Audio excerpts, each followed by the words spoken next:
So today, I just want to be real with you and talk a little bit about what nervous system specific care looks like, what the healing process looks like, and why active participation is so important for that process. So let's start with the nervous system. The nervous system, quite simply, is the brain and the spinal cord and all of the nerves going throughout your entire body.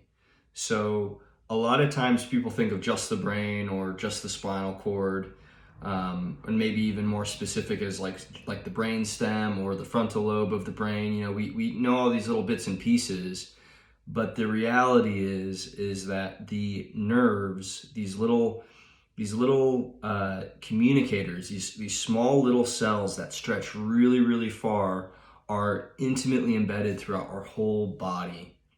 So we have these nerves called cutaneous nerves, which actually my good friend and colleague, who is very much so into dissecting and gaining a more accurate understanding of the anatomy, he actually has started calling them sensory nerves, because they don't just go to the cutaneous, to the skin. They go to the skin, the superficial fascia, which is this soft layer, this subdermal layer just underneath the skin, and then the deep fascia, which is the connective tissue on top of the muscles, and then into the muscle himself.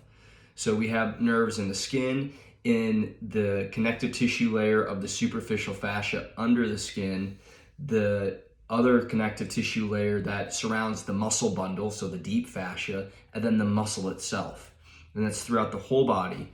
You have nerves going into the bones, you have nerves going into the joints, you have nerves coming out from your eyeballs, you got nerves in your olfactory, you got olfactory nerves up here that go directly to your frontal lobe so that you can smell.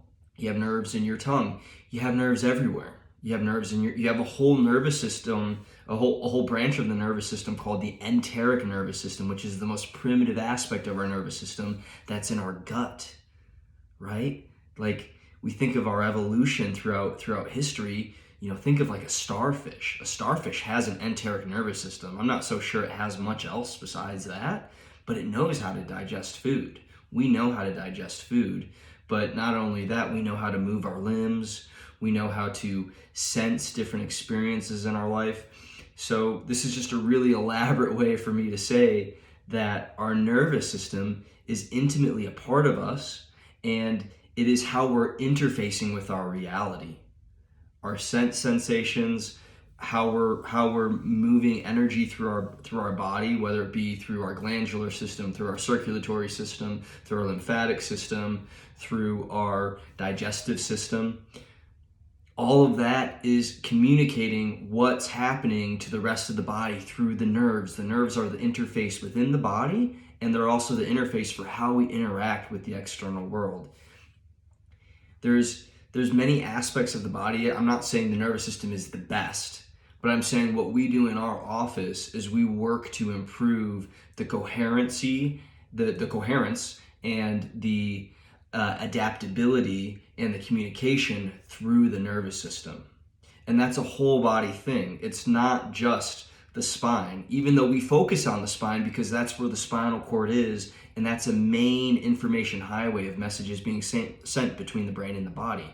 But we also work with all of the connective tissue because that is such an intimate part of it.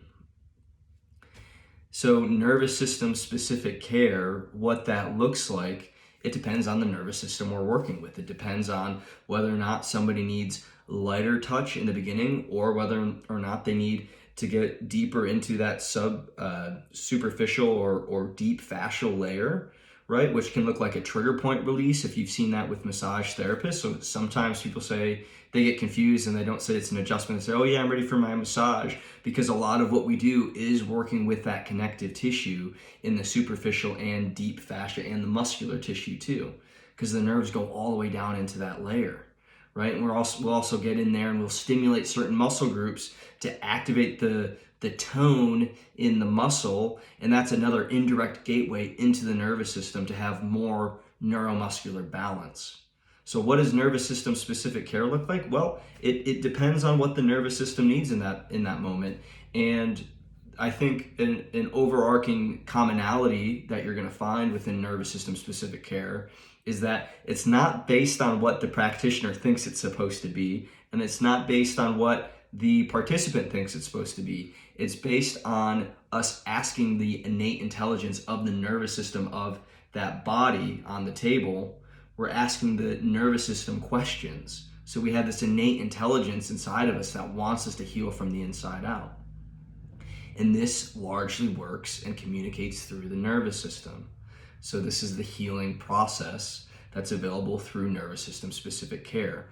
We know as chiropractors and probably a lot of you as participants that the body has a healing capacity, and when the nerves and the interconnections throughout the body can talk to each other better, when we have more coherence and more connectedness and more cohesiveness inside of ourselves, we are better able to express this innate intelligence that loves us from the inside out, so we can have better glandular health, better hormonal health, better digestive health, better mental emotional health, right? All of these different layers and subsets of health, yeah, we can break them apart, but it's all one part of the whole integral unit, right?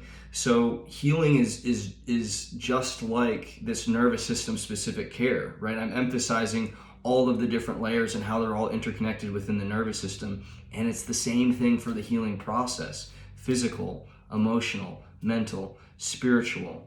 They're all interconnected. And I'm not so sure as a practitioner that I could just focus on the physical, but it would be such a limited perspective for what I know is truly possible with the healing experience.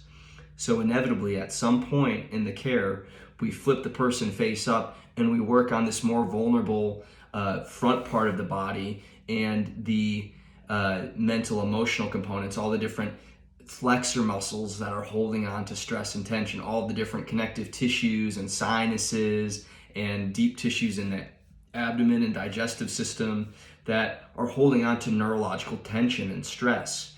And there are thought forms and emotions that are behind that neurological tension. So the healing process is a process that is helping the whole human body and all of the layers of it, physical, mental, emotional, spiritual, gain more interconnectivity, more coherence, and ultimately the goal is to be more adaptable so that we can thrive, so that we can distinguish through our emotions and our thought forms and choose which ones we want to keep and which ones we want to let go of, and achieve a level of freedom within ourselves to be able to choose the healthy things that are going to build us up and fill us up, and let go of that which does not serve anymore.